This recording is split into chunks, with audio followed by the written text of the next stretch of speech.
Bismillahirrahmanirrahim. Assalamualaikum warahmatullahi wabarakatuh. Waalaikumsalam warahmatullahi wabarakatuh. Kita lanjutkan pembahasan fikih kita.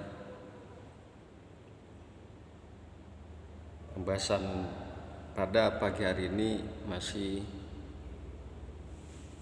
berkaitan dengan masalah kisos, hukum kisos.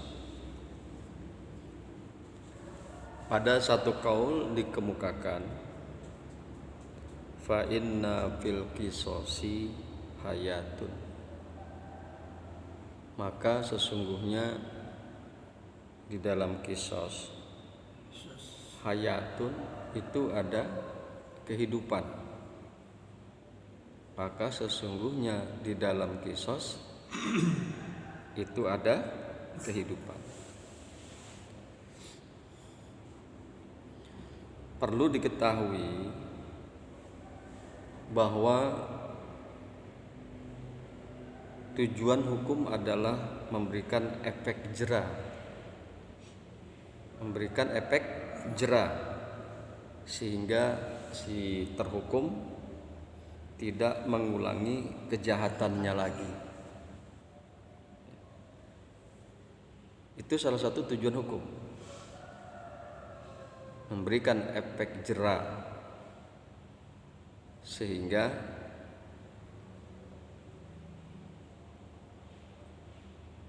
tidak akan mengulangi tindak kejahatan lagi bagi orang yang terhukum. Tapi kalau kita lihat di Indonesia ini kayaknya nggak ada efek jera. Diberlakukannya hukum sepertinya tidak ada efek jera, sehingga kejahatan itu terulang-ulang. Kejahatan terulang-ulang, korupsi terulang-ulang, baik dari tingkat pejabat daerah sampai tingkat pusat, terulang-ulang. Kok bisa begitu? Ini berarti ada kesalahan. Berarti ada kesalahan. Ya, ada kesalahan di bidang hukum dan gagal dalam rangka menerapkan tujuan hukum. Bahkan yang lebih aneh lagi, orang kok melakukan kejahatan bisa tertawa-tawa di depan televisi, nggak ada efek malu, senyum-senyum di depan TV, ya, di media sosial. Padahal dia melakukan tindak korupsi yang sangat luar biasa. Korupsi yang dilakukan oleh orang tersebut pada hakikatnya mencuri harta rakyat. Jadi wajar kalau seandainya di Indonesia ini tidak terpenuhinya kemakmuran, karena harta rakyat dijarah, dikorupsi dari tingkat pejabat daerah, oknum di daerah, sampai tingkat pejabat oknum di pusat. Korupsi berjamaah. Ya. Hukumannya pun sangat ringan. Ya. Belum lagi dikurangi dengan remisi sana, remisi sini. Ya. Jadi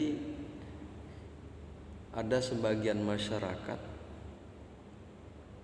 mengemukakan hukum di Indonesia ini diciptakan untuk dilanggar.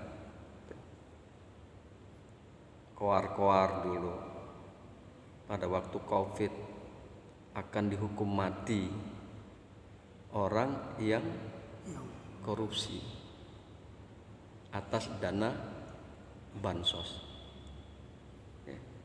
Bagi orang-orang yang menyalahgunakan, melakukan tindak korupsi, melakukan tindak penyelewengan terhadap dana bansos, maka akan dihukum mati. Ramai tuh orang ngomong begitu. Ternyata ada salah satu petinggi negara yang nyata-nyata dia melakukan tindak penyelewengan, tindak korupsi terhadap dana bansos. Nggak dihukum mati tuh. Tenang aja. Nggak dihukum mati, tenang-tenang aja, cengenges. Malah dilindungi oleh kelompoknya kayaknya. Ya Kang. Bahaya begitu sebetulnya. Memberikan contoh yang tidak baik, apalagi didukung oleh kelompoknya. Jadi sekali lagi wajar saja kalau Indonesia itu morat-marit dan tidak tercapainya kemakmuran di tengah-tengah masyarakat. Miskin. Begal juga begitu kok kejadian begal berulang-ulang, nggak kelar-kelar gitu. Iya, nggak bisa. Nggak ada efek jerak. Begal sembari membunuh orang, merampok sembari membunuh orang, besok ngebunuh lagi, kok nggak kelar-kelar. Gagal dari tujuan hukum karena hukumnya sangat ringan. Lemah. Nah, di dalam agama Islam ada ketentuan fa inna fil qisosi hayatun. Ini janji loh dengan kalimat tauhid. Maka sesungguhnya di dalam kisos hayatun ada kehidupan. Sesungguhnya di dalam kisos itu ada kehidupan. Ya. Yang paling aneh lagi, ya. Justru Indonesia ini kan mayoritas muslim. Tapi banyak di antara umat muslim ini justru menolak kisos.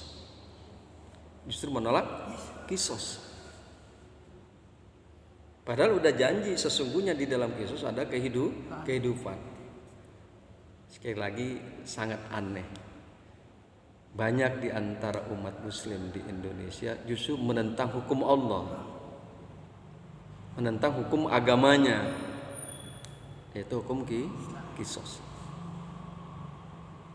Nggak boleh diterapkan katanya. Ya Kong ya? Iya.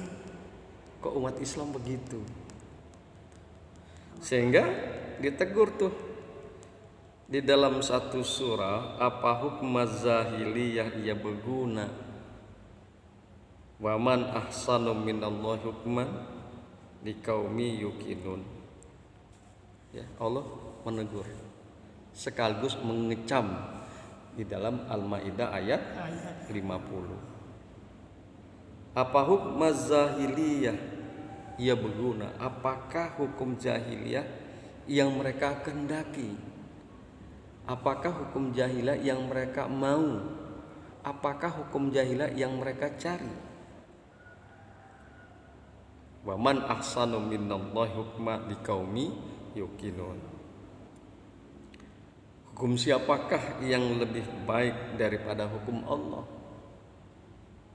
bagi orang-orang yang yakin dengan hukum agamanya? Ini ayat ini mengecam orang-orang khususnya umat Islam yang tidak mau menggunakan hukum Allah. Sekaligus Allah menantang kepada siapa saja orangnya yang tidak mau menggunakan hukum Islam, hukumnya Allah. Apa hukma zahir ia berguna, wa man ahsanu minallahi hukma liqaumi yuqinun. Orang menantang, Allah menantang, dan siapakah yang lebih baik hukumnya daripada hukum Allah. Perlu dicatat dan perlu digarisbawahi, secara pandangan agama Islam, segala sesuatu yang berada di luar hukum Islam Yang berada di luar hukum Allah itu namanya hukum jahiliyah. Apapun bentuknya, dimanapun adanya,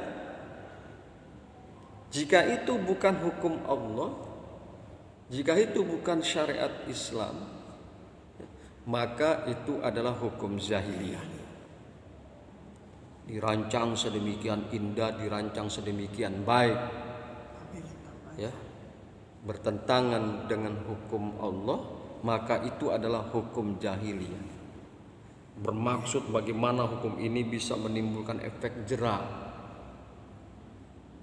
Bermaksud dengan undang-undang hukum ini orang tidak akan melakukan kejahatan. Hukum-hukum tersebut yang dibuat oleh manusia dan tidak sesuai dengan hukum Allah itu namanya hukum jahiliyah. Apapun bentuk hukumnya. Kan begitu kok. Makanya dikemukakan oleh Allah, apa hukum az-zahiliyati iya berguna. Apakah hukum jahiliyah yang mereka cari? Apakah hukum jahiliyah yang mereka inginkan? Siapakah yang lebih baik hukumnya daripada hukum Allah? Allah menantang tuh. Ya kok. Coba seandainya di negara ini, khususnya di Indonesia, menggunakan hukum kisos, Aman. saya pikir aman. Aman. Saya pikir aman. Karena memang Allah udah janji, fa inna fil qisosi hayatu. Karena bisa aman, bagaimana? Orang takut membunuh, balasannya bunuh. Orang tidak akan berbuat kejahatan sampai melukai orang lain, karena hukumannya juga akan dilukai. Jiwa balas jiwa, ya kan? Kemudian potong balas potong. Kan orang takut begitu. Begal melakukan tindak kejahatan sambil membunuh, tangkap, kisos, bunuh lagi. Sehingga orang takut melihat hukumannya, orang menjadi takut terhadap hukuman tersebut. Maka tidaklah orang tersebut akan melakukan tindak kejahatan, karena dia tahu sih kalau membunuh pasti hukumnya dibunuh. Jika melukai, katakan anggota badan, misalnya kuping, kuping terluka sehingga kuping itu menjadi terpotong, akhirnya dibalas dengan potong kuping pula, kanan dengan kanan, kiri dengan kiri. Melakukan tindak kejahatan sampai melukai mata orang menjadi buta, ada kisosnya, mata dengan mata. Dengan hukum-hukum yang model begitu, yaitu hukum kisos, maka bisa jadi orang tidak akan melakukan tindak kejahatan. Karena takut sih, takut akan balasan daripada hukum kisos. Nah ini kan aneh saya bilang. Ada orang Islam yang tidak mau memakai hukum Islam. Ada orang Islam yang tidak mau memakai hukum Allah. Sehingga Allah tantang tuh di dalam Al-Quran. Qul a'antum a'lamu amillah. Katakanlah, apakah engkau yang lebih mengetahui daripada Allah terhadap segi hukum? Kita bicara hukum nih Kong. Iya. Allah udah tentukan hukum-hukum. Dilanggar. Orang lain justru lebih memilih selain hukum Allah. Seolah-olah kalau kita lihat hukum Allah itu jelek, hukum Allah itu tidak bagus. Umat Islam yang menggunakan selain hukum Allah, seolah-olah, dan dia berkeyakinan, berazam di dalam dirinya, dia menyatakan bahwa hukum Allah itu buruk, hukum Allah itu tidak baik. Sehingga antum a'lamu amillah, apakah engkau yang lebih mengetahui kemudorotan dan kemaslahatan daripada hukum Allah, ataukah Allah yang lebih mengetahui? Tentunya Allah yang lebih mengetahui. Dari sejak zaman belum diciptakan para makhluk, zaman azali, Allah Maha mengetahui. Zaman saat ini Allah Maha mengetahui, sampai masa yang akan datang Allah Maha mengetahui. Orang lain mah nggak ada yang tahu masa akan datang, tapi Allah mengetahui. Termasuk kemaslahatan ataupun kemudorotan di dalam hukum, Allah Maha mengetahui. Allah ciptakan hukum Islam, wabil khusus masalah kisos, karena Allah mengetahui di dalam kisos ada kemaslahatan, ada kehidupan. Tuh, sekarang malah nggak pakai hukum kisos, mudorot kemana-mana. Kejahatan bukan malah berkurang, malah bertambah-tambah. Kenapa? Karena nggak pakai hukum Allah. Ya Kong ya. Mestinya kita ini udah mikir. Dewan-dewan tuh yang menentukan hukum mikir mestinya. Kejahatan ini di Indonesia bukan setahun 2 tahun, tapi puluhan tahun masih saja ada. Cari tuh sumbernya, di mana sumber kesalahannya, sehingga tidak ada efek jera bagi orang yang melakukan tindak kejahatan. Tuh anggota dewan mestinya mikir, ya. Mikir, gitu loh. Ini mah kagak. Kalau diganti hukumnya dia nggak kaya. Ini mah kagak. Malah bareng-bareng. Iya, sama-sama. Malah bareng-bareng mereka malah bareng-bareng berjamaah melakukan tindak korupsi. Tuh. Ini mah bukan rahasia umum lagi. Sok we. Tanya tuh ke seluruh orang-orang di Indonesia, terutama orang-orang pakar hukum yang memang garis lurus. Para tokoh-tokoh masyarakat yang garis lurus, tanya, memang benar kejadiannya begitu? Ya benar. Ya Kong ya. Iya. Allah tantang tuh, kul a'antum a'lamu amillah. Katakanlah olehmu, apakah engkau yang lebih mengetahui ataukah Allah yang lebih mengetahui tentang kemaslahatan dan kemudorotan berkaitan dengan hukum Islam?